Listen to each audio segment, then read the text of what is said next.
There was a noise outside the window, and then Jack took possession merrily. Emma knew well that the old dog could only greet Nancy like that, at the thought of her daughter.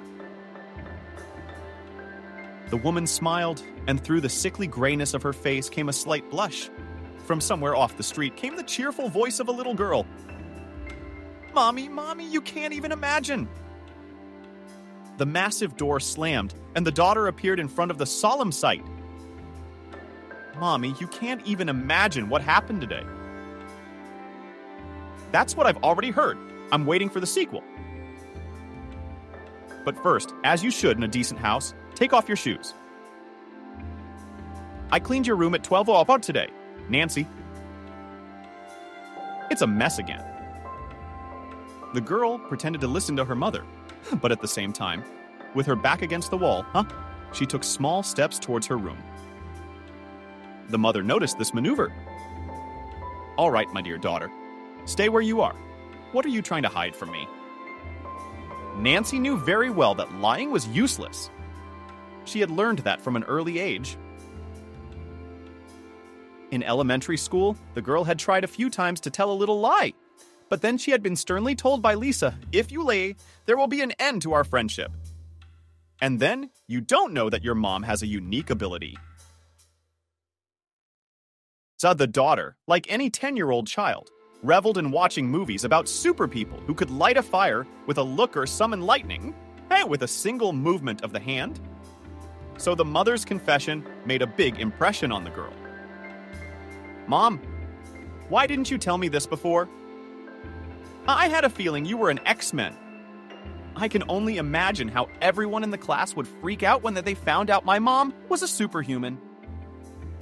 Nancy was ready to take flight with her fantasy, but interrupted her.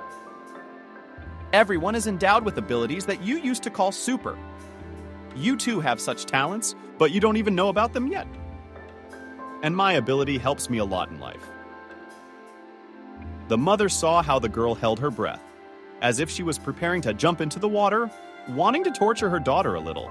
The woman paused for a long moment, then said, "It's just that I lie differently by smell." Nancy exhaled disappointedly. "Mommy, once again, you've led me around your finger, and I thought you were really a superwoman, like in the movies." The girl's disappointment was so intense that you could hear the leftover notes in her voice. She sat in her room until evening, pretending to do her homework. Emma opened the door quietly. "Lisa, it's time to do your homework. You can read your books later." Caught me in the act. The girl blushed with shame. "Mom found out how I don't do my homework. I told you that I can smell lies, and even lies without words.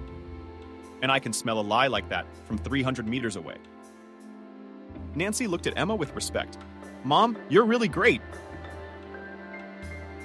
After that incident, Nancy always told the truth, no matter how hard it was for her. And this time, when her mother caught her in the act, she didn't mince words. Look, the schoolgirl turned her back, and before the gaze of the amazed Emma in all the unsightly network appeared gaping hole on the dress just below the waist. An involuntary sound burst from the woman's chest to heap. How could it be? The school year had just begun. It's only been 2 weeks, and you. My grandmother and I have been collecting money for 6 months to buy you new and beautiful things for school. Where could you have pulled your dress up like that? Nancy." Almost audibly, the girl muttered, "The fence." "And who or what made you go to that fence?" "You're about to turn 12, and it's simply unseemly for a girl of that age to climb a fence." Nancy was ashamed, but the incident was not her fault, which she tried to explain to her mother. "Mom, you'll see for yourself now and admit that I was right." Nancy prepared to talk about the school event, but was interrupted by Grandma. Molly carried the wheeled bag with which she always went on shopping raids. Lurking. "Girls, what's that noise you're hearing from the street?" Emma nodded to the side, already in the Nancy wall. "Yes, here, Mom. Admire in what form our treasures from school appeared. Paula, turn around. Let grandmother appreciate your art." The girl fulfilled her mother's request. But Molly was philosophical about the unexpected problem. "Oh my God, you're making a big fuss over this little thing?" "Don't worry, Grandma's going to carefully gold the hole. This will be your dress, as good as new." After a minute, Mom and Grandmother remembered the most important thing, and in one voice asked what happened. "Nancy?" The girl laughed heartily. "You've done so well. You'd think you'd been practicing for a month." "You didn't talk dirty to us, did you? Tell us what happened." "Nothing much happened. It's just that our class was electing officers for Self-Governance Day today. When the girls nominated me, Christina embarrassed me for the whole class." Emma tensed up, making her face look even more soapy. But Nancy didn't notice it. She passionately continued her story, accompanying it with vivid gestures and facial expressions. "That show-off called me a bunch. She thinks that if her dad is a big boss and her mom changes her coat every day, she can say anything. That's why she climbed the fence." "Mom, without interrupting me, please. You think I don't know the meaning of that word? I know perfectly well. I decided to shoot Christina, but she started running away. I decided to take a shortcut and climbed the fence. But my dress was hanging down, I couldn't stand it, and I broke through." Grandma intervened in the conversation. "I hope that my gold is all not bearable. It's a pity, still got what she deserved." "No, she managed to get away, but I still kicked her in the ass. One place." Emma couldn't take it anymore. "Nancy, stop it. What's all this backyard lingo? You don't want me to hear that kind of language again? Where did you pick up such filth?" But Molly was not deterred by her granddaughter's backyard lingo. She winks at her granddaughter, giving her a thumbs up. So Emma sees fit to admonish the elderly mother. "Mom, what are you teaching your child?" "I'm teaching her what's right. That's what I'm teaching her. A girl has to know how to stand up for herself, or she'll be kicked in this life. You and I won't be able to take care of her till she's old. I'm already very old, and the goods will soon be 80. And yeah, Amelia, you're not exactly fresh." While Mother and Grandmother were having a heated discussion about parenting. Nancy changed her clothes so as not to remind her of the school conflict. The girl at first wanted to sit down for lessons, but one question did not let her rest. She turned to the hall and bluntly asked, "Mom, and why you never tell me about my father? Didn't you two have time to get married?" "He died. After all, I'm not a little girl anymore, and I know perfectly well that this is an illegitimate child." Grandmother and Mother looked at each other, and Nancy realized from their faces that her question had taken the women by surprise. Emma was the first to come to her senses. "No, daughter, your father's alive. I'll tell you all about him later." "Later? It's just that you're still very young and you won't be able to understand much now. Go, take your homework." Nancy tried to concentrate on her homework, but the experienced events of the day did not give rest. From the next room came the voices of her mother and grandmother. The girl strained at her hearing, but scraps of phrases came to her. At the very end, the grandmother said loudly enough, hiding the truth from the girl in vain. "She has a right to know everything.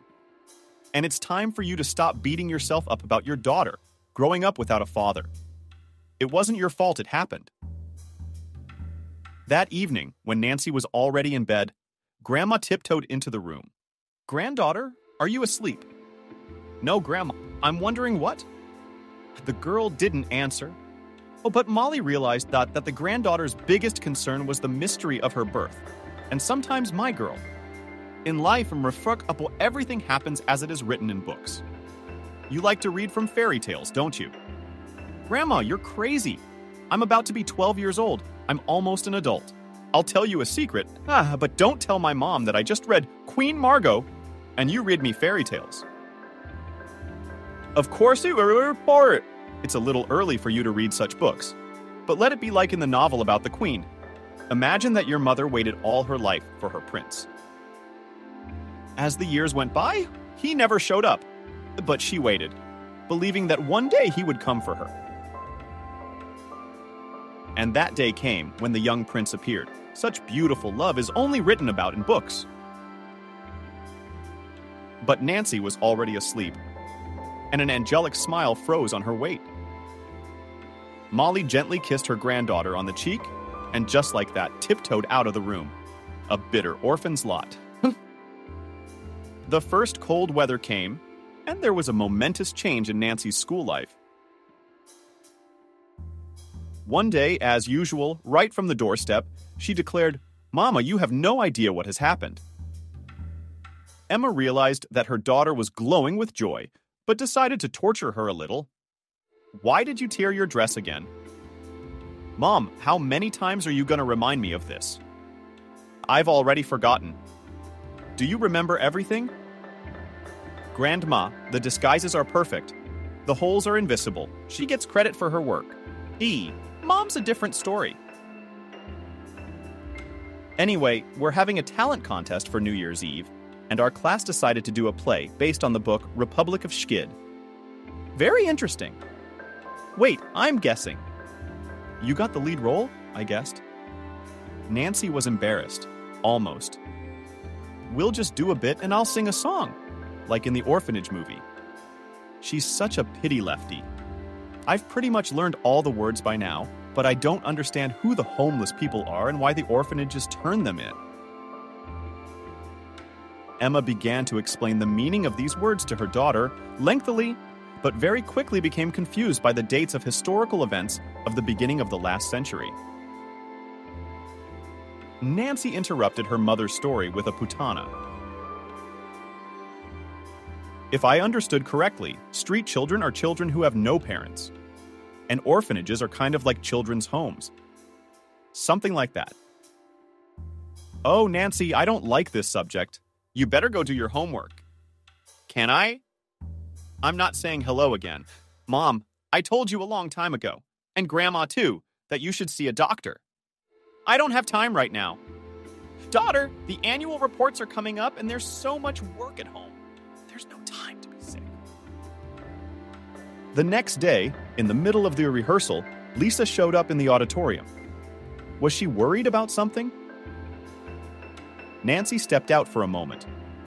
When the girl ran out into the hallway, the teacher said in a worried voice, "Grandma called, told you to run home." Mommy was taken away by ambulance. The girl did not even button her coat, so the icy wind burned through the clothes her skinny body. In her head, someone was nodding with a hammer. "Mommy! Mommy!" Grandmother was not at home.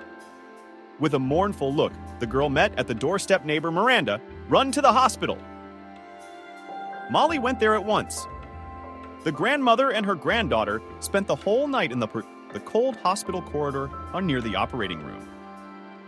It seemed to them that time stood still. On the clock that hung just above the burning sign, "No trespassers allowed." As the sky in the east grew lighter, the doctor came out. His voice on the line seemed as gray as a nascent October day. Unfortunately, there was nothing we could do. It was too late, and our hospital doesn't have the same facilities as in the city. If only the patient had come forward at least a day earlier. Nancy looked at the doctor with wide-open eyes but did not understand the meaning of what he said. "Doctor, when do you write to your mother?" "Yeah." Suddenly, the doctor shouted, "Girl, is your mommy dead? You don't have a mommy anymore." A loud scream was heard from behind. Nancy turned around and saw her grandmother slowly settling to the floor. Everything then happened like a slow-motion movie. The girl saw the nurses begin to work on Molly. Then she was given an injection, and the sounds disappeared.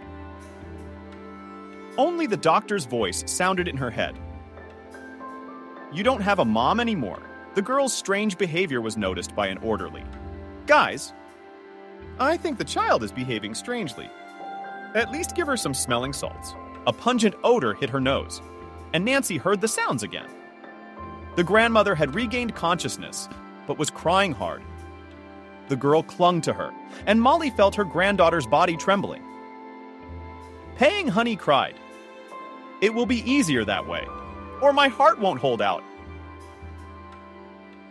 "We're orphaned, Nancy. It's all so sudden. I wasn't sick. The subject of appendicitis is dead. How unfair the world is." The death of her mother split Nancy's life in two. A happy childhood was in the past, and the unknown lay ahead. And that frightened the teenager the most. And with injustice, she had to face the same day when her mom was gone. No sooner had she and her grandmother returned from the hospital than there was a very loud knock on the door. Molly had not yet fully recovered from her fainting spell. "Who is it?" But the uninvited guests in the form of two female child welfare officers opened the door without waiting for an invitation. We were informed of the death of Emma, who had a dependent minor daughter, Nancy. We were in the right place. The official tone of these women angered the lady of the house. "We got TV, that's right." "But why, may I ask?" One of the ladies threw down her thin eyebrows in surprise. "A woman. What's not to understand? The girl should be registered in an orphanage, after all. If I'm not mistaken, she has no relatives except her mother." And Molly screamed so loudly that Nancy flinched in surprise. "What do you mean, no relatives? Who do you think I am? I wouldn't put my own granddaughter in an orphanage. Unscrupulous people showing up on a day like this. Nothing sacred exists for you." The grandmother tried to push the guests out of the door, but the lady with the thin eyebrows willed. "Woman, why are you throwing a tantrum? You are breaking the law by obstructing our actions. I am forced to go to the police." The official had already grabbed her cell phone, but at that time a neighbor appeared. "What police? Why? What's going on here?" "Molly." But the lady didn't let the landlady answer. She attacked the aunt. "Who are you?"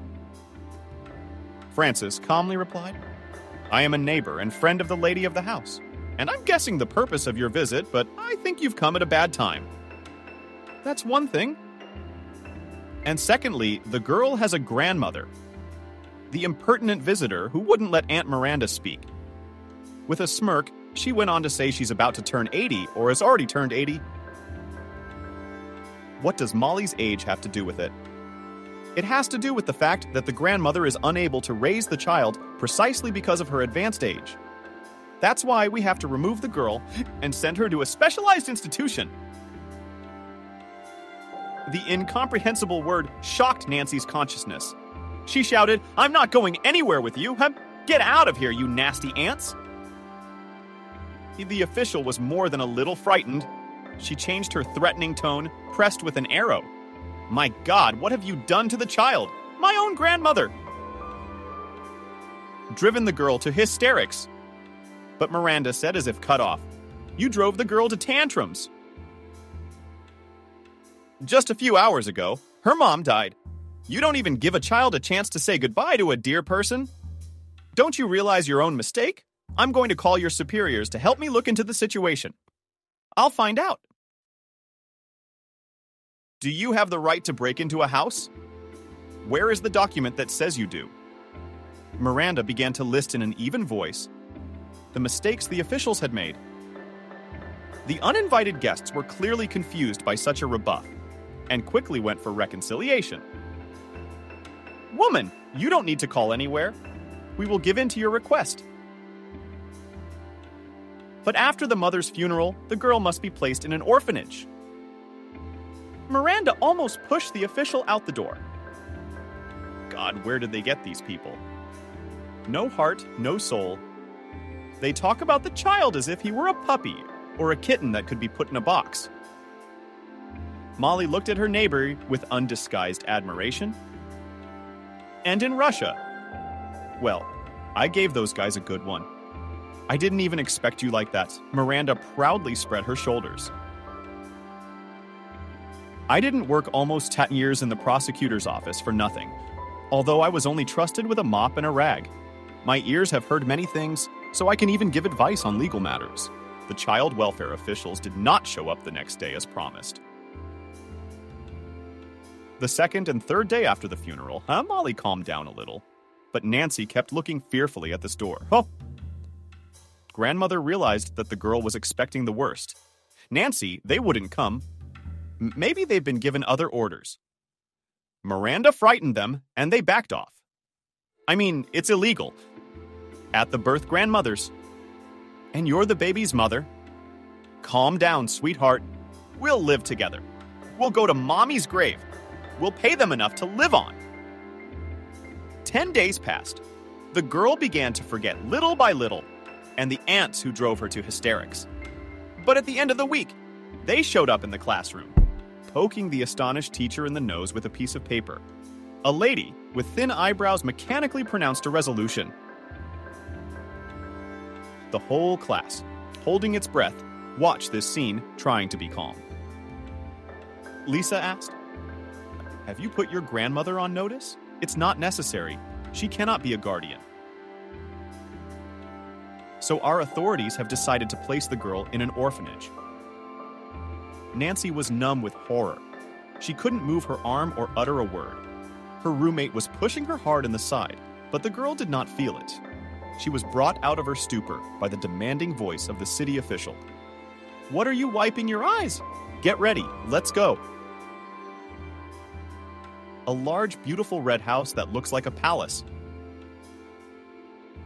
The second lady, in response to the inappropriate in this situation, joke of the boss for giggling. "Girl, come on, take pity on us. The car is waiting."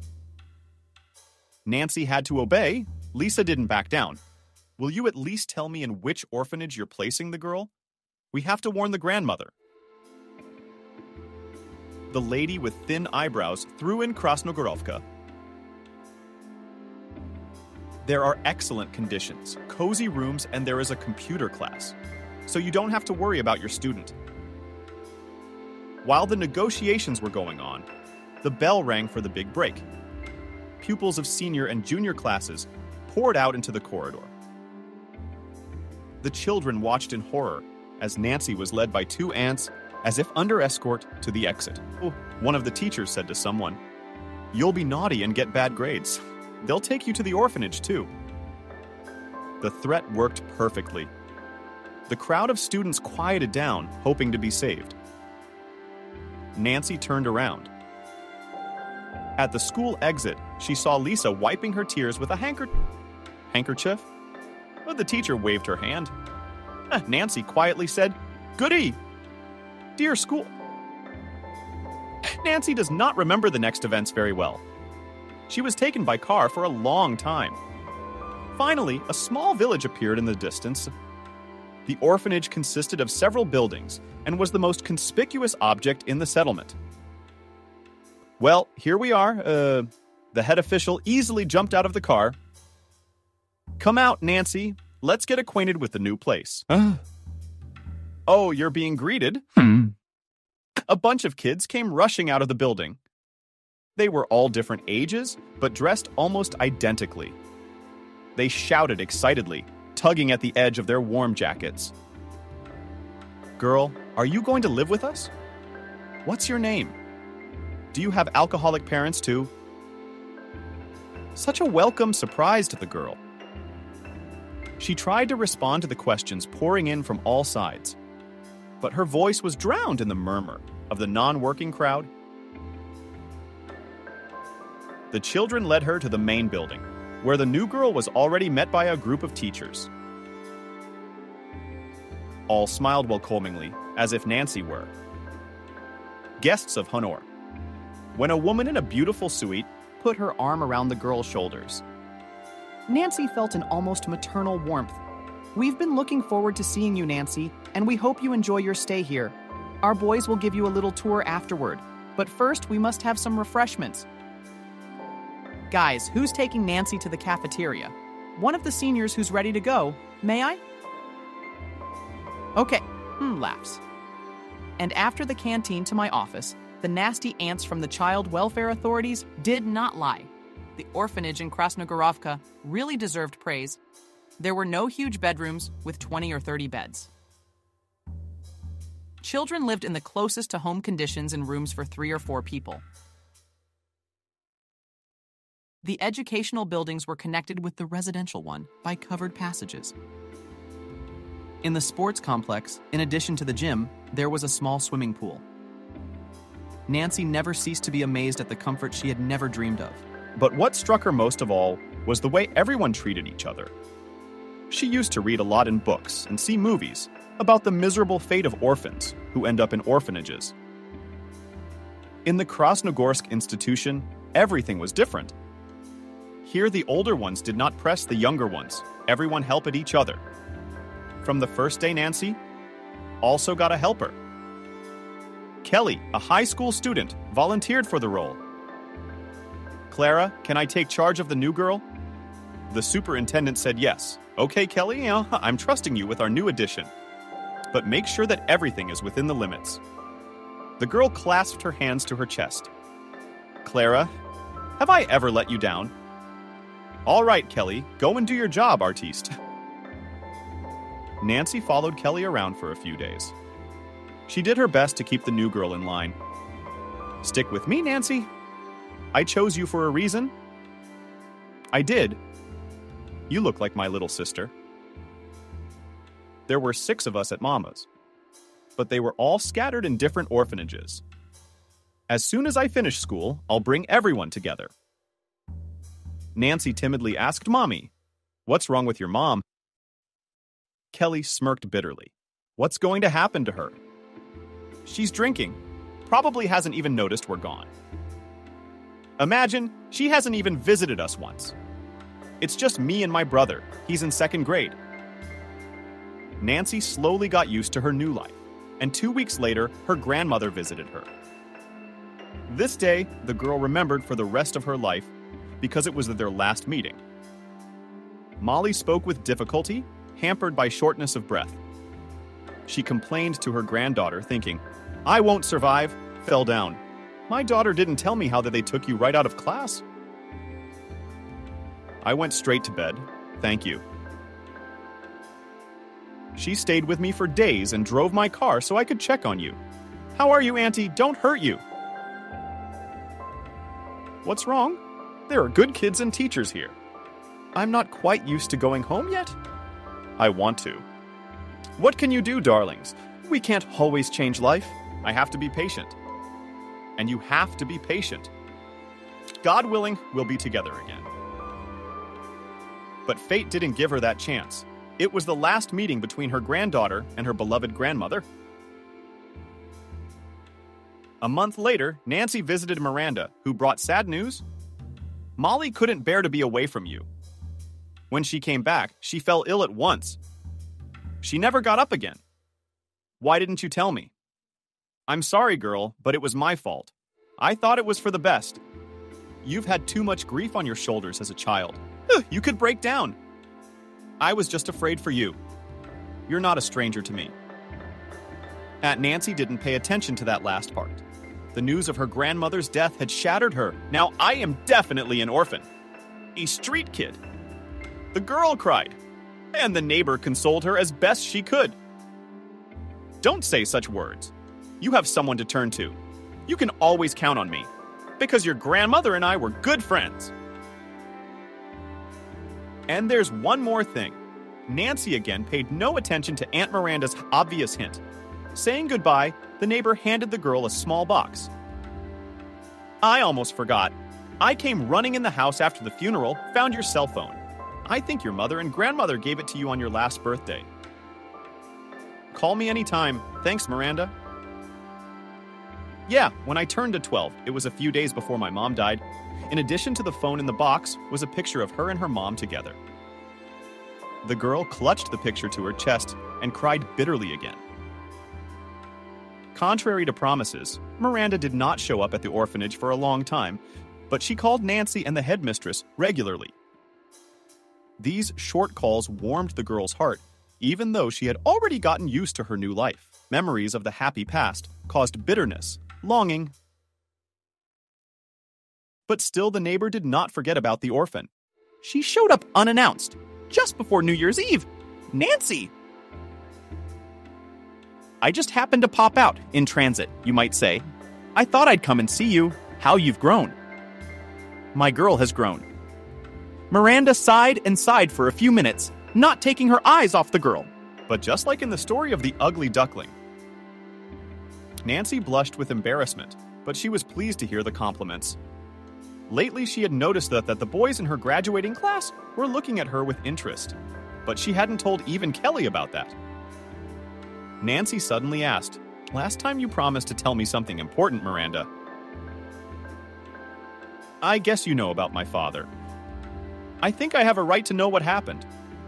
The woman's getting ready? "Oh, Nancy, I really don't have time." "No, Miranda, I'm not letting you go until you tell me everything." The neighbor sighed and sat down again, in a comfortable armchair in the living room, where the children of the orphanage were meeting their relatives. There's not much to tell, sir. Charles came to our village unexpectedly. We used to have a small enterprise that made some important spare parts. So the guys sent him to work for us. Emma also worked as an economist at the same factory. So the two lonelinesses hit it off. Not surprising, except for the age difference.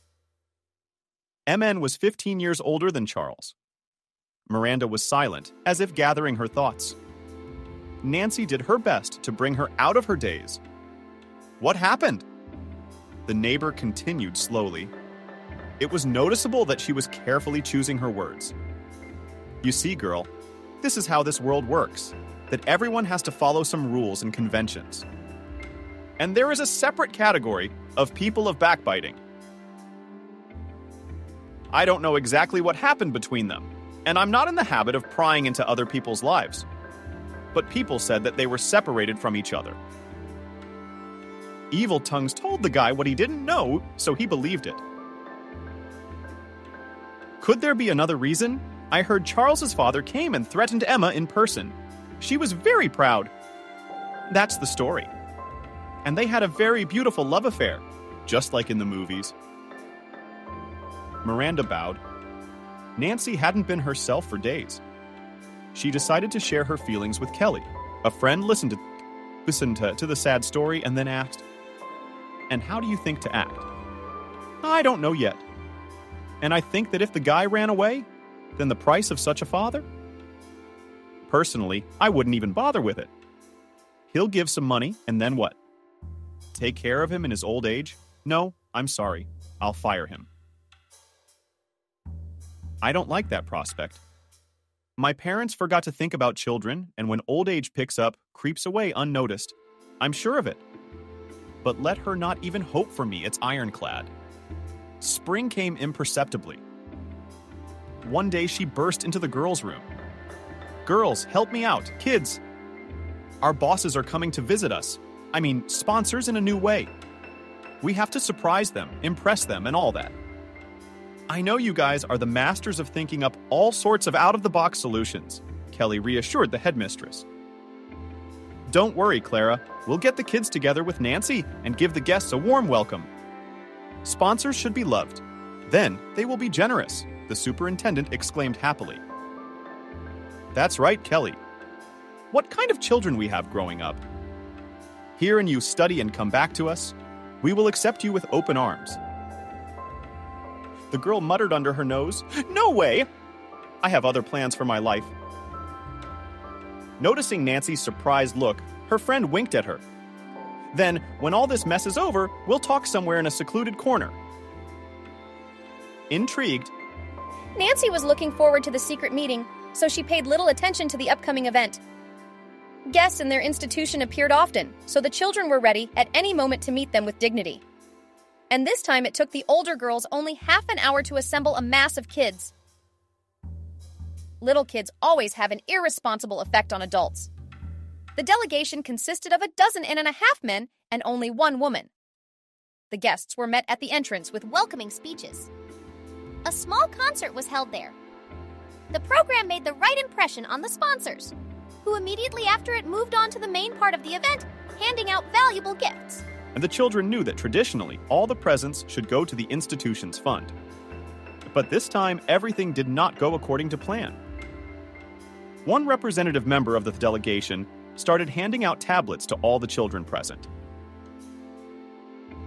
Nancy also received such a gift. While handing out the present, the chief touched the girl's hand and their glances crossed. There was something subtly familiar about the man. The man, too, stared intently into Nancy's face until he was called out. "Charles, there are still some tablets here." The man let go of Nancy's hand. "Good. We will give the remaining gadgets to Charles, huh? And she will then award gifts to the kids who have performed the best in studies and sports." The headmistress stretched out at attention. "Everything will be done as you said, Charles?" The guest send-off was as warm as the welcome. Sarah exhaled a sigh of relief. If it weren't for the sponsorship, we'd still have the old regime desks here. They're all our bosses. They helped us with major repairs at their expense, and new furniture and equipment. That's why I have to twist and turn like a weather vane in the wind. What won't you do for your favorite institution? While Clara was busy with the boxes of gifts, Kelly and Nancy slipped quietly out the door. "Let's go. I got a cozy little place here. It's unclassified for you anyway." I soon set sail from this dock. The end point of the confusing route was an old building. Kelly explained, "There used to be workshops here. The girls sewed aprons and the boys made birdhouses. But now, those skills aren't necessary. Although the superintendent said that after the renovation, the workshops would be back in operation. Good thing I won't be here by then. Sewing aprons isn't really my thing. But what are you going to do? Are you going to go to college?" Kelly sat down on a skewed chair, putting down an old newspaper. Nancy sat down next to her. "Did you promise to tell me something?" "Yeah, my friend did. I want to bring you up to speed so you don't get your head in the clouds." "You asked me about the future? The answer is you can't expect to go to college. Orphans rarely get into good schools. We didn't have the stomach for it. At best, you can get a referral to hairdressing and tailoring courses. But I already told you, I don't want to sew aprons, and I won't. So what are you going to do? What are your options?" 1. Here, read it. Kelly pulled a colorful brochure out of her jacket pocket. Nancy ran her eyes over the text and looked at her friend again in surprise. "Do you think it'll work? Beauty pageants are about clothes, makeup, hair. Where are you going to get the money for all that?" "I'll find the money. But I've got it all worked out. The most important thing for me right now is to win. Only then can I look forward to a more or less decent future." "Kelly, what makes you so sure you'll win? You'll know a lot. You're fast." Girl snaps. "Nancy will carry while along the shore of your childish mind. Perhaps later I'll tell you all about it. Oh, and while there's still a chance, I want to tell you that you can always count on me. Take my cell phone number. We'll talk periodically." Kelly only appeared to be loose on the outside. In reality, it was a very collected and responsible person. The girl excelled in all subjects, but was not limited to this. She read a lot and surprised even the teachers with her knowledge in different areas. After that, frank conversations. In the old workshops, the girls never had a chance to have a heart-to-heart talk again. "Only once on the run," Kelly told her friend. "I think I've made it. I made the audition. I hope you'll come and cheer me on at the pageant." The news that the pupil of their orphanage would take part in the district beauty contest flew all over the class. Clara categorically declared, "We must support our Kelly. She is the best alumna for all the years she has been in the institution, and I am just sure that she will win." Confidence was also present in the ranks of numerous fans. However, the District House of Culture, where the competition was held, could not accommodate all comers. Only 24 children, headed by the head of the head, The rest were worried about their contestant on the street. They loudly chanted, "Kelly, we are with you!" The group present in the hall supported Kelly, with applause and colorful posters. Perhaps it was this strong support that allowed the girl to lead from the very beginning of the competition. Kelly successfully passed all the tests, leaving her competitors far behind, so her victory was deserved. Nancy admired her friend from afar, who was wearing a sparkling rhinestone crown on her head. Kelly was happy, but she didn't spare her joy for others. Nancy waited patiently for the photo shoot to end. The winner was surrounded on all sides by correspondents, eager to be the first to be interviewed. It all looked very impressive, but Nancy caught herself thinking that this was not the future she dreamed of. True, she herself could not yet make up her mind to what she wanted to get out of life. But the fact that Kelly had achieved her goal gave her friend genuine joy and pride. Kelly's triumph. It was discussed at the orphanage for months. Many girls were also infected with the idea of winning a beauty contest, and Nancy was also very homesick without her friend. She called Kelly often, asking how she was doing. Judging by her optimistic answers, she was doing fine. The gray, boring days of everyday life began, and Nancy now had only one goal: to get out of the orphanage. Several years passed. Nancy thought about the future with excitement.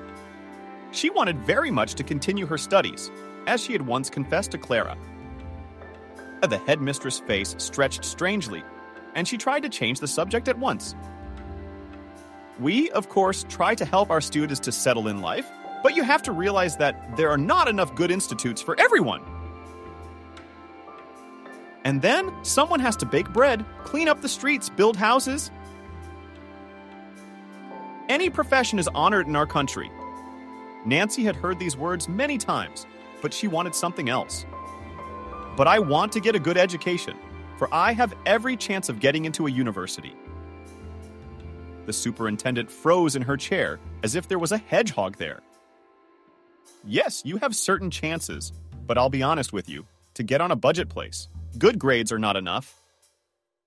But even if you miraculously get on the lucky list of applicants, who will pay for food, lodging, and other expenses necessary for a student? Tears of frustration flowed down the girl's cheeks.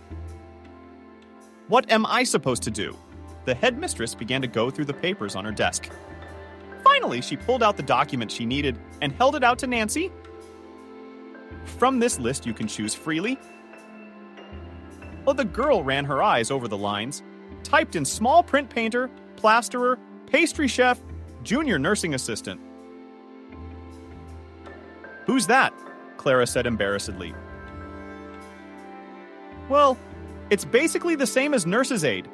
It just sounds like a more respectable job title. But I don't want to be a nurse and paint walls. I don't like it either. Don't you get tired of convincing your uncooperative pupil? Alas, I have no other offers for you. It's our responsibility to educate and nerdery until a certain age, and then you're welcome. All avenues are open. If you don't like everything I've offered you, you're not the only one. I'm responsible for hundreds of children's lives. Nancy was no longer the kind and fair Clara. Now the headmistress was very much like those nasty aunts who had taken her away from school that fateful October day. Despair overflowed her heart. The girl threw in the face of the superintendent.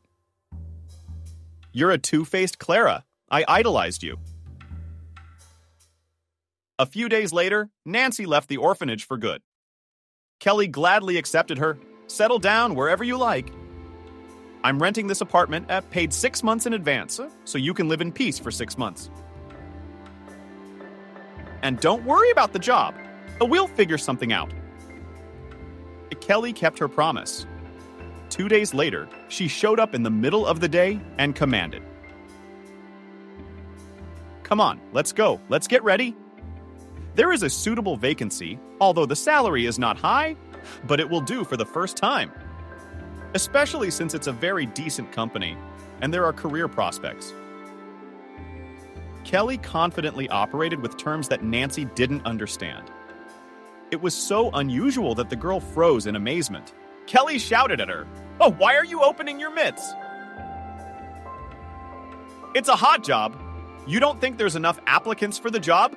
Don't slow down, Nancy. It's time to fight for your bread. Believe me, no one's gonna hold your hand anymore. I'm just being an old friend, helping you out. But it's only temporary. Why? Because I'm evolving. I'm not standing still. I have a lucrative contract coming up, and if I'm lucky, I'll be working abroad for 2 years. Suddenly, Kelly stood up beautifully and said meaningfully, "You have no idea how expensive is your friend. Or rather, my unusual appearance. Now the standard is not in trend. Everyone is hunting for models with unusual looks. Lucky you, Kelly." No, girlfriend, it's not luck. I just don't believe in fairy tales, and I have good grip. And right now, I know in my gut that you have to jump at this offer. From the first day, Nancy realized she was very lucky to have the job. She was well received in the team, everything was explained and shown to her. Not even a month later, Nancy was praised for her diligence, but there was another circumstance for which she could not wait until the beginning of the working day, and she began to give her signs of attention. Mason is the head of the department she works in. Although she'd had the attention of some of the stronger half of humanity before, they were boys from the orphanage. Mason was an achiever and held a prestigious position. Therefore, his attention flattered the girl's ego, but greatly annoyed other office workers. But Nancy did not even realize that her person is actively discussed in the smoking room. Kelly, she also decided not to talk about Mason for the time being. Meanwhile, the young man behaved more and more decisively. Once he, after a day of work, offered Nancy, "You do not mind if I invite you to a cafe? They say the coffee there is unbeatable." "Actually, I don't mind your suggestion, but I haven't liked coffee since I was a kid. I don't know what people find in that drink." So I missed. But that doesn't count. "I hope you like ice cream. I can see it in your eyes." After the cafe, they took a long walk around town. Mason talked a lot about himself, about his father, who owned several companies. It was noticeable that the young man enjoyed the opportunity to talk about his successes. Nancy was more silent. And what could she tell about herself? The lovers' romance was rapidly developing before everyone's eyes. Nancy's happiness did not walk, but flew. Once the girl who worked with the girl in the same office, as if unintentionally drop it to the ground. "Mason had hundreds of people like you, if not more. That's silly. You haven't seen life yet. He'll use you and then he'll throw you away like a piece of junk." Nancy stood up for her lover. "You're just jealous of me, Sophia. I don't believe you." Nancy didn't think about the consequences when she agreed to a candlelight dinner at Mason's apartment. The young man lived apart from his parents. "My father had bought me these chalets, so I wouldn't get bored. Gave them to him." Nancy gazed admiringly at the rich apartments. Her imagination drew pictures of a happy family life together with Mason. Why else would he have courted her for so long? She hesitated only a moment when Mason suggested that after dinner she stay the night. Then there was another night. Nancy had completely lost her head. She would be sobered a little by Kelly's unexpected visit. Her friend didn't hesitate to express herself. She was naive and thought she was a fool. "Why didn't you tell me about your Mason in the first place?" "I can tell by his shiny face that he's a crook." Nancy tried to get a word in edgewise, but Kelly wouldn't even let her open her mouth. "Shut up and be honest about what happened between you two." They were sitting in the park across from the company office, so Kelly could let her emotions run wild. She occasionally interrupted the girl's story with exclamations. "I thought such fools were all promoted by now. You've got to be stirred bad at bending Nancy. Huh. What if you're flying?" The girl hadn't thought about that. So she was not very confident in her assurance that Mason would marry me. Could it be otherwise? But the naive provincial girl did not even expect that she was in for an unpleasant surprise. When she returned to her office, she found Mason and Sophia frozen in a kiss. The girl could not believe her own ease. How could it be? Sophia laughed in Nancy's face. It's very simple. You're a sucker, dummy. The young man was not even embarrassed that he was caught by surprise. Nancy, let's not get into a jealousy scene or a relationship. I told you I was in favor of free love, but I thought you were a backwoods girl, and I thought I'd run off and get married to you, Marriage is a relic of the past. I might get married someday, but not now. With a loud slam of the door, the young man left the office. Sophia ran out after him. The next morning, Mason himself invited Nancy to his office. In an official tone, he said, "Our company no longer needed your services. You have exactly 2 weeks to find another job. But given your employment status, we can offer you a job as a cleaner." I think that's a very good offer for a graduate of an orphanage. Nancy wanted to run away, to hide somewhere, but Mason decided to finish the girl. He followed it up with an insulting, "What were you hoping for?" "Orphanages. You thought I'd marry you." Nancy ran for her life. Kelly was startled to see her. What happened? When Nancy told her everything, her friend tried to calm her down. The main thing, do not hang up your nose with our sister. These things happen. Everything will work out. We'll find you a new job and everything will be fine. Kelly, no, it won't. I think she's pregnant. This fact was soon confirmed by the medics. The first months, Nancy still interrupted some work, and when the belly began to choose forward, her employers immediately and right chewed her out the door. But it was still bearable. The world finally came crashing down when Kelly announced her imminent departure. "Girlfriend, I'm sorry, but I can't back out of this trip. I signed contracts, I have commitments. I suggest you shake up your daddy-to-be. We can nail the bastard with a DNA test now. Let him pay for the pleasure." Nancy listened to the advice, nodded respectfully, but she knew she didn't have the courage to threaten Mason. Nor would his powerful father be quick to deal with her. Still, she tried once more to talk to the young man. She waited for him outside the house until almost late at night. Though the air smelled of spring, it was still cold. Mason noticed her right away. "What are you doing here?" Nancy struggled to get up from the bench on which she had set up a temporary waiting post.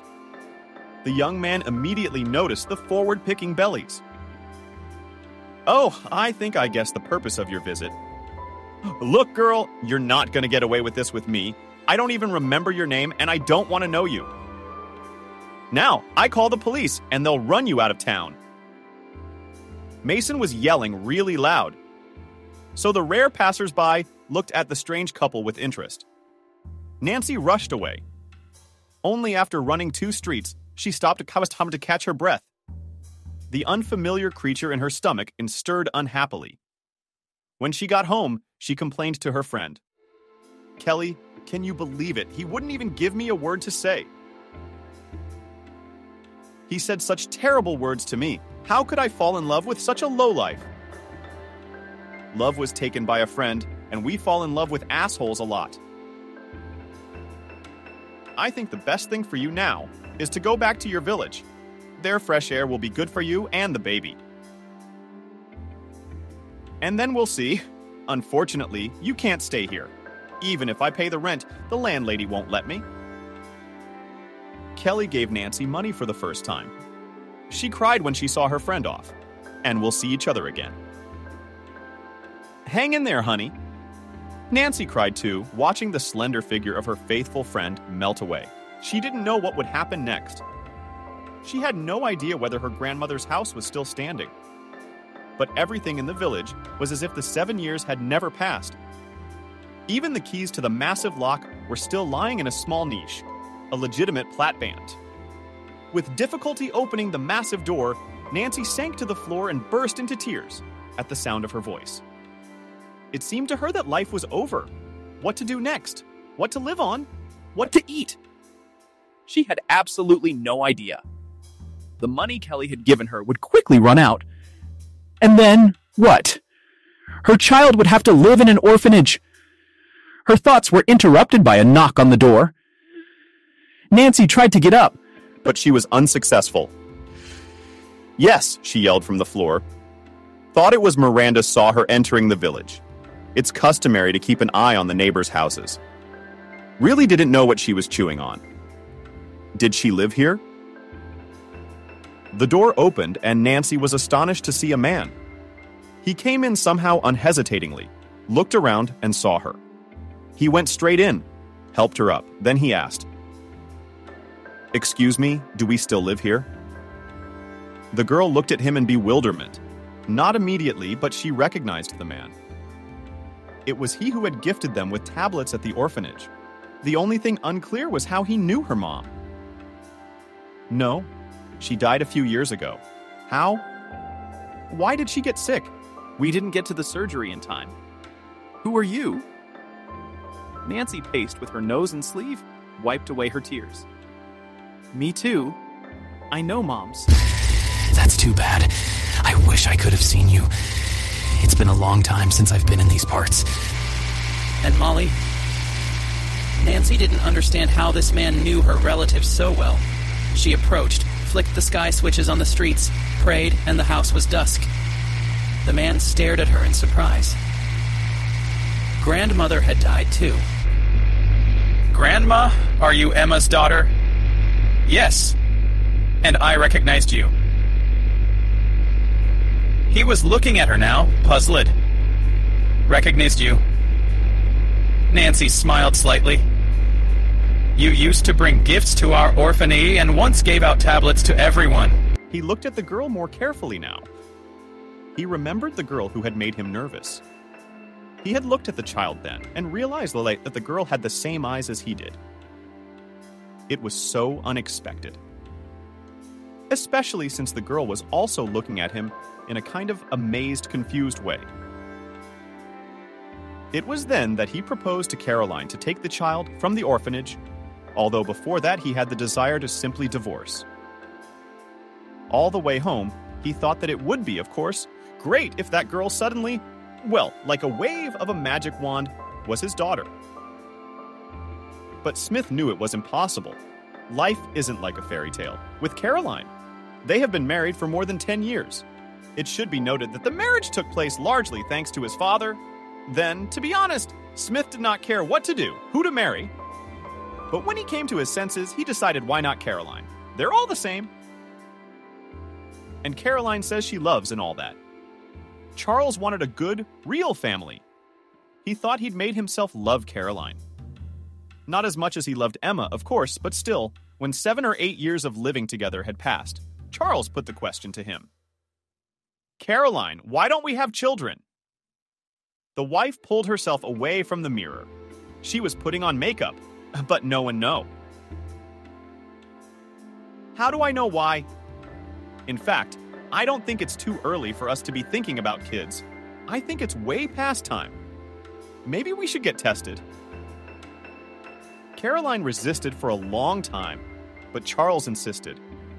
He had to push her hard, though, and threatened to cut off her credit card receipts, since she couldn't spare a few days for a family problem. The exam was at a private clinic. The day the results were due, he got a call from the doctor. Charles was familiar with him, so when he asked him to come alone, a little tense, I don't know how to tell you this. Anyway, Caroline can't have kids. He felt the palms of his hands sweating. It's treatable. It's not Smith's disease. When I looked at all the results, I contacted the clinic where she'd been seen before, and they confirmed what I already knew. Caroline had an abortion at a young age, and now she can't have children. At the time, it was absolutely forbidden, but for whatever reason. So she knows she can't get pregnant? I think so, huh? Charles didn't go home right away. He had to think about what he was going to say to Caroline, convince her that she was lying to him. Then they'd definitely get divorced. There would definitely be a big trial. He wasn't the last man in town, after all, and he'd taken a walk along the waterfront at Charles decided to leave it alone for now. Maybe later. And then he saw this girl who looked so much like him. Charles raced home, fully convinced that Caroline would love his idea of adopting an orphanage child into his home. "You're out of your mind." Charles tried to speak calmly. "Caroline, what's wrong? We don't have kids? Or do you want to live alone forever? There will be no orphanages for such children in our house, children of Alkes." She screamed for a long time. Charles just listened silently. "But you can't give birth to me." "Why not?" "I can't. It's just that it's not time yet." She turned away, thinking the argument was over. "You can't, because you bored when you shouldn't have." Caroline froze, then slowly turned to him. "Charles, I'll explain everything. I was too young then. You can't blame me for that." He stood up. "I don't blame you for that. But for so many years, you just lied to me. I'll file the divorce papers myself." He walked to the car. Caroline ran after him. She threatened and cried at the same time. Smith didn't feel sorry for her. It was all gone. He never interacted so closely with the kids at the orphanage again. He just dropped off presents and left. He had come to these parts by chance, one might say, just passing through.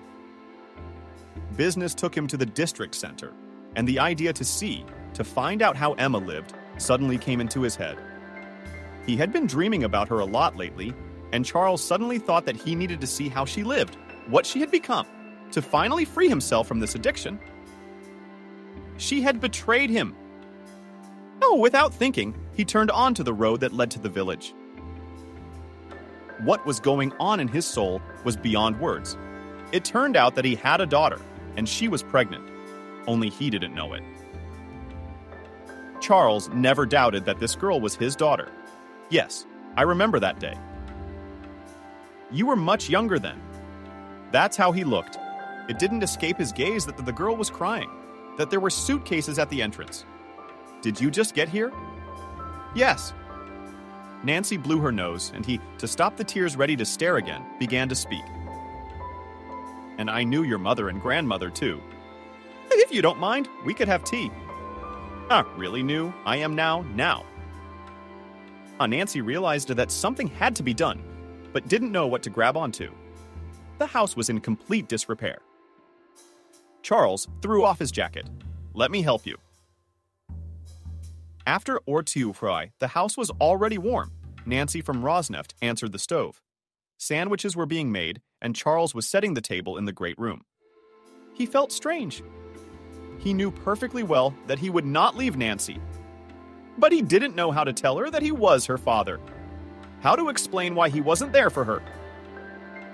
Kathy, how to explain what he didn't know, what he couldn't even explain to himself. They sat down at the table. Nancy looked tired. Are you feeling okay? Yeah, I'm fine. It's just a state of mind. I'm having a hard time with everything. Nancy, you'll forgive me for asking. The baby's father. Tears came out of Nancy's eyes again. She began to tell her life story. Charles listened in the place where she was taken, the orphanage. And his fists clenched. He remained silent. When Nancy got to the part about how she had been fired by Mason, Charles didn't hold back at random. She finished, he put his hand on hers and said, "Calm down, you can't be so nervous in your position." I guess it's time for me to tell my story too. Many years ago, I graduated and decided that I didn't want to depend on my father at all. Or rather, I wanted to prove to everyone that I am worth something myself, and not only together with Daddy and other money. I came to a village to a new enterprise to establish its work and met the most beautiful woman in the world. She was just extraordinary. So beautiful, so cheerful. I couldn't understand how come she wasn't married yet. Then I realized she was just smart. Smart women have a hard time in life because they see in men what they try to hide. Our love was like a fairy tale, and I idolized her. true she was shy about appearing in public with me because she had gotten it into her head that the age difference meant something. I didn't think it did. But the people who knew about us were fueling the fire. Nancy was sitting, not alive, not dead. She kept thinking the same thing, but I kept pushing it away because it just couldn't be true. And then, just as I was about to propose to my sweetheart, my father arrived. He's the one who told me she was cheating on me. He even told me how he knew. I didn't believe it, but he made me leave. Now, Abels. Of course, it's funny to hear myself say I made him do it. Oh, but I listened to him then. She played a big part in that. I ran straight to her and asked her questions. She wouldn't talk to me, just kept telling me to go away. I freaked out. I believed her. Now I think I made a mistake somewhere. My dad's name was Charles, too. He didn't get a chance to answer. The door opened. Who's that running the place? Standing on the doorstep was an aged Miranda. Nancy jumped up and rushed to her. All those Mirandas! Hello, Nancy. It's you. My God. My baby. I never thought I'd see you again. Come, Aunt Miranda. I have a guest. Charles? The woman went to the table, sat down, looked at Charles, and covered her mouth with her hand. Oh my God. Charles! He, too, looked at her with surprise and then said, It was you who came to see my father. That's right, for Miranda cried suddenly. What was I to do when my daughter went sick? My son-in-law was drinking. There was no money in the house. And I had to treat her. Your father had to raise your granddaughter. We're distant relatives. We're seventh cousins. That's all. So he asked me to help him. So I did. I told him everything I knew. He couldn't understand. Why don't you want to go back? I guess you didn't tell him. He came here the other day. Kemi yelled a lot, called her names, threatened her, said if she tried to ruin your life, he'd bury her and Molly. She was probably already pregnant, so she didn't want to risk it. Oh, I'm sorry. I've lived with this all my life, and I've dealt with it as best I can. I've been keeping the subject alive. It's all the same. I felt guilty. Nancy sank slowly into the chair. Now, it's all coming together. So it turns out that the man who deprived her of her father all this time lived near them, smiled, helped, drank tea at the same table. Tyuchev, Rusi. How could it be? Nancy felt a sharp pain in her back. She went pale. Ouch. Charles looked at her. What's wrong? But the girl had already slid quietly off the chair and onto the floor. He jumped up to her. What's your deadline? You hear that? 7.5 months. Charles snatched his cell phone from his pocket. Miranda looked at Nancy in horror. Now she would be blamed for the baby's death. Charles was talking loudly on the phone. He dictated a phone number, then a license plate number. Nancy was getting worse. The pain was tearing her apart. The man grabbed some kind of blanket off the bed, then shouted to Nancy, "Where are your papers?" "The purses are in the kitchen." He didn't look for anything, just grabbed the purse, wrapped Nancy in the blanket, put the purse on top, lifted the girl with a jerk, and walked briskly to the car. On the doorstep, he threw Aunt Rossi a lock. He tried to drive carefully, but the road was so bad that cars shuddered every now and then. He berated himself with the last words. Finally, it ended, and Charles popped out onto the highway. He bit his lip and stomped on the gas pedal. Another 10 minutes passed, and he started honking and braking. An ambulance was coming toward them. After 15 minutes, Nancy was already being moved to the ambulance. Was Dr. Mourinho on the phone? Charles heard the OR approach. Due date, miscarriage. What miscarriage? There can't be a miscarriage. He's going to make a big deal out of it. He did. As soon as the siren went off, he followed it and immediately dialed that acquaintance who had her own clinic. She also, and therefore a women's specialty. So he would be able to help. After 10 minutes of talking, Charles dialed the ambulance. I called. Yeah, they did. Get them on the phone. Tell them to take him to the clinic on Sovetskaya. Did you think it over? It's not cheap there. Yes, I've made arrangements. They're waiting for us. Time dragged as slowly as it had never dragged in my life. Charles sat in the corridor, staring at one point. When he'd arrived at the clinics, everyone had been on their feet. The acquaintance said that Nancy had started bleeding on the way and that his condition was critical. Smith grabbed him by the lapels of his robe. You have to save them. You hear me? Her and the baby. Who is she to you? Is that your baby? Smith, with your head? No. I mean, she's my daughter. Daughter, but... Then the doctor waved his hand. I promise you, we'll do everything we can and can't. It was the second hour of surgery. Smith was well aware that now we know exactly what was wrong with the baby, but there was no one to ask. And he was afraid of hearing something bad. Finally, the door of the operating room opened. The doctor came out, tiredly pulled off his cap. You've given us all a hard time. It's been a long time since my team worked this well. Smith stared at him in silence. I wanted to hit the doctor so he'd talk business. So Smith didn't move. Yeah, he's looking at me like that too, Grandpa. I'm not saying everything's great. There's a few quirks, but nothing irreparable. Your granddaughter's a little girl, about 700 pounds, but she's pretty. Mom will be fine too. Of course, it takes time to recover. Smith jumped up, hugged the doctor. You go home, the girl will be in pediatric intensive care. For now, we need to watch. Your daughter's in the NICU too. If everything's okay, we can have her in a room by tomorrow afternoon. Charles left the car in the yard, didn't put it in the garage. We have to go shopping in the morning anyway. He could, of course, give him an assignment, but he wanted to do it himself. He came in from the kitchen, and Cindy looked out. Charles, good evening. Would you like some dinner? No, thank you. Where's Father? In the living room. Smith entered the large room. His father was sitting by the window, and Charles realized that he had seen him drive into the yard.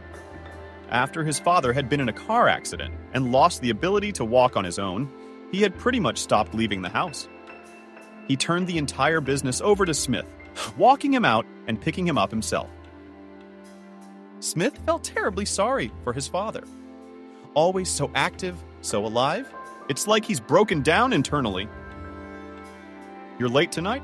Charles sat up, rubbed his face with both hands. Son, something's happened. Charles looked at his father. Yes, Dad. Something's happened. Can you answer me one question? The man put on his glasses, looked at his son carefully. I understand it's not a very pleasant question. Go ahead.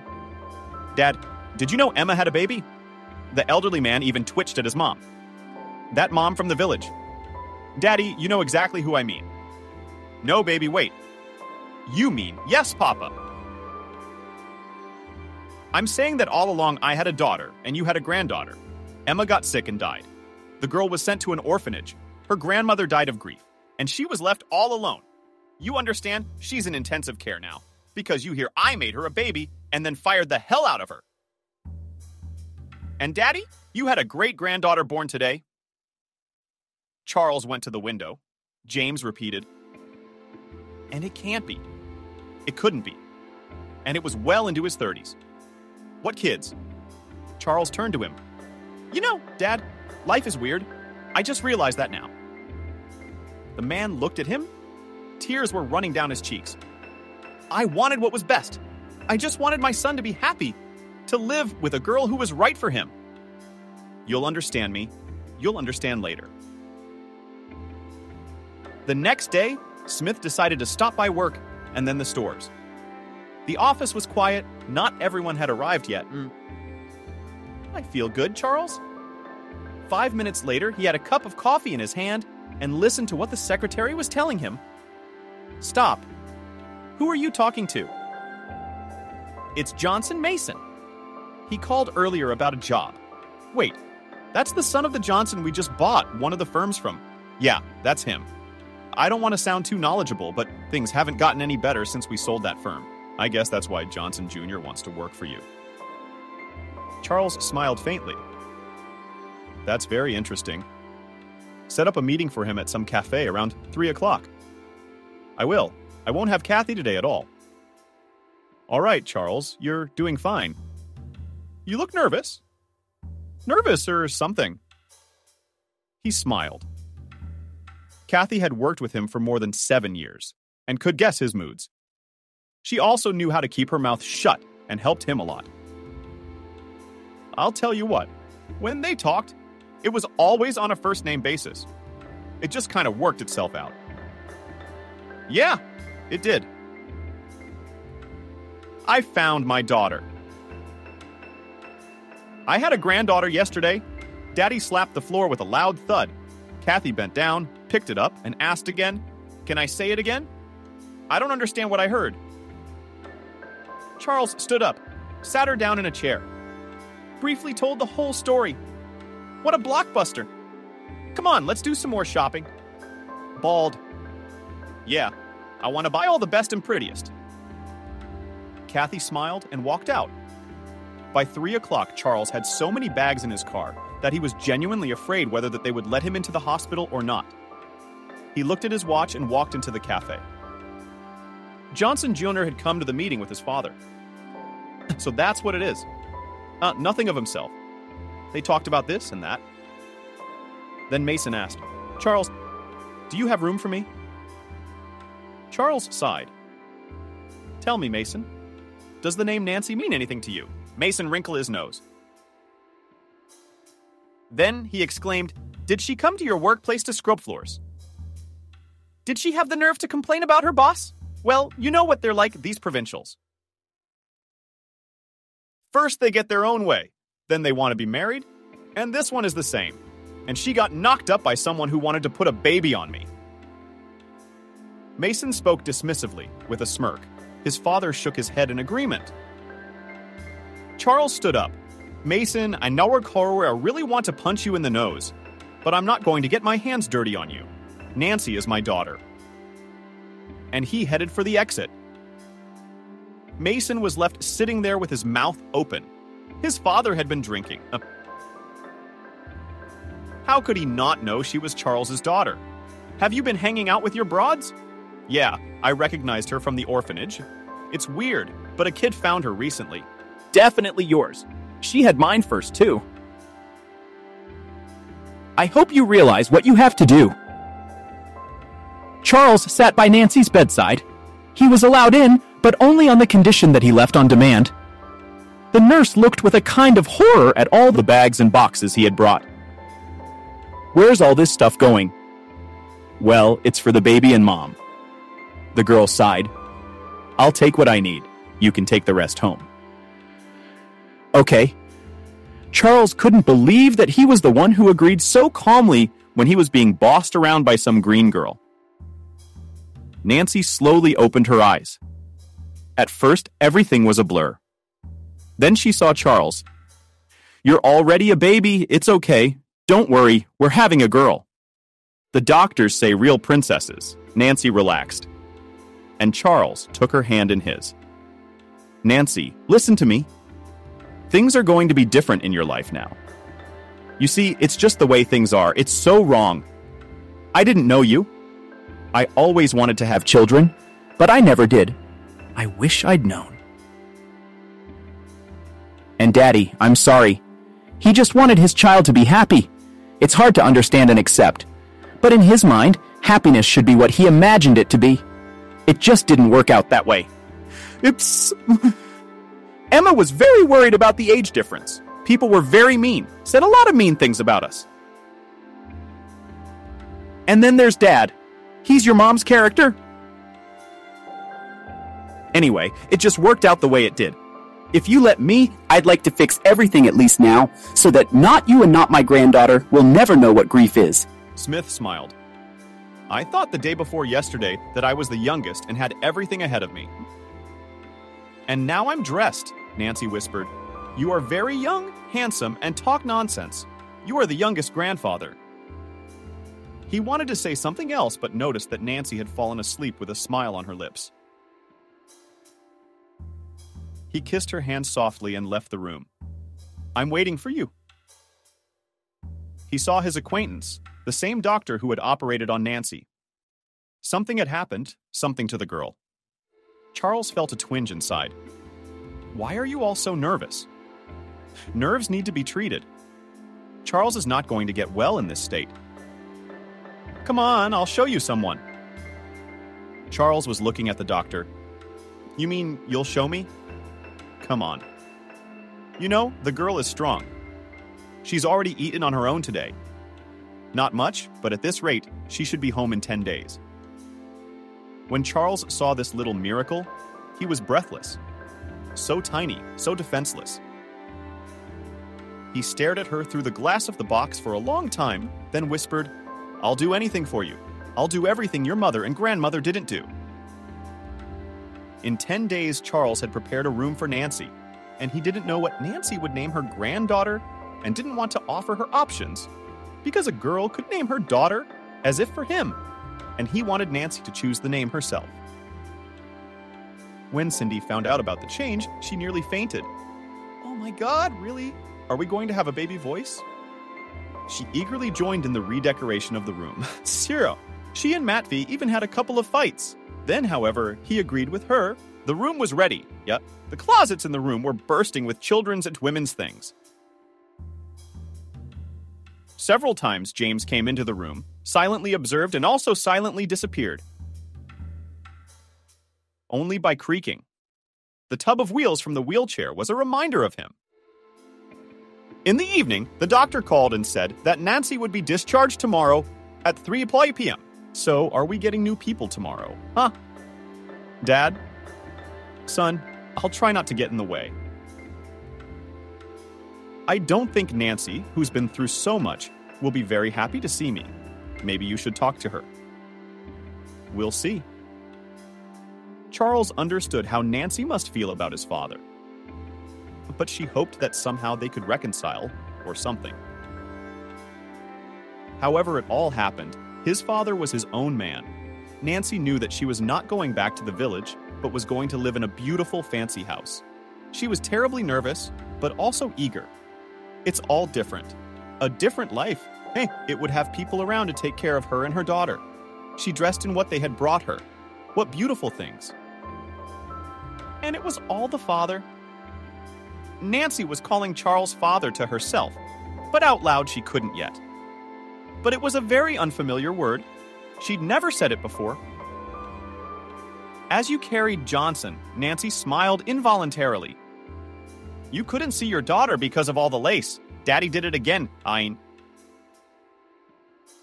By the way, he didn't know yet what she had decided to name her daughter. Nancy went outside and found herself in the arms of Charles. Congratulations to you. Congratulations to us too. Next to him was a beautiful young woman in her early 30s. She was smiling so genuinely. She was holding balloons and flowers. This is Kathy. Meet my faithful friend and associate. Kathy smiled. Go get the baby. Grandpa Charles stopped smiling, and so did I. When they put the package in his arms, and Charles felt how unweighty it was, he almost cried. It's so tiny. Nancy smiled. She's bound to grow up. Kathy got behind the wheel, and Charles held Johnson in his arms the whole way. Don't scare me. There are few guests at home, only the closest ones. There was no way to hide the event. When Nancy saw the room, she gasped. How beautiful it was. Cindy smiled. There's more to come. Charles had already ordered a whole greenhouse to be built so you'd have a place to walk around. Nancy clasped her hands to her chest. He's so nice. Cindy's more serious. You're good. Don't hold it against them. Well, that's just the way it is. They heard, barely audible, the squeak of a doe, where Cindy went straight out and a man in a wheelchair appeared in the doorway. May I? Yes, of course. she was already realizing that this was her grandfather, the same one who had forced Mom and Dad to split up. He handed her a bouquet of roses. Take it. Congratulations. Thank you. And here's a bank account for the great-granddaughter. And here's enough for her to last a lifetime. He turned around and wanted to leave. I knew his presence was stressing Nancy out, and the guilt was still there. Wait, James. He stopped, turned around. At least meet your great-granddaughter and get to know her. May I? Of course. The man approached the crib, but the sides were high and he couldn't see. Nancy pulled out a small piece and placed it in his arms. James watched the little face and realized he was about to cry. He hadn't felt like this even when Charles had been born to him. Thank you. Thank you so much. Cindy came into the room. Nancy is here to see you. Nancy was genuinely surprised at who was coming to see her, much less who could come here. She walked out and Cindy rolled her into the living room, and James? In his arms, his great-granddaughter was sleeping peacefully. Standing next to an angry Charles was Mason. You. Oh, Lisa, it's about time. Your father's like a kite, won't let anyone in. Charles said something before I was a father. You took your time? The young man pretended not to hear Nancy. I thought I couldn't do it without you. And the baby needs a father. So marry me. For a while, Paula stared in amazement at the young man, who stood with his arms spread out as if expecting her to rush to him. But then, she laughed Sophia, do you mind if we get married? Mason looked offended. What does that have to do with her? Anyone can make mistakes. That's right, Mason. And I made a mistake. And that mistake was you. Charles smiled. James, too. Mason narrowed his eyes angrily. But the baby is mine, and there's no getting away from that. No, of course not, but you can forget it. And if you bother us, I'll please tell Dad. Mason looked warily at Charles. His cool temper was well known in town. Dropped the flowers and said, well, live on your own, you fool. Somebody needs a baby. He slammed the door. Nancy took a breath. And then, in the silence, James spoke our character, our blood.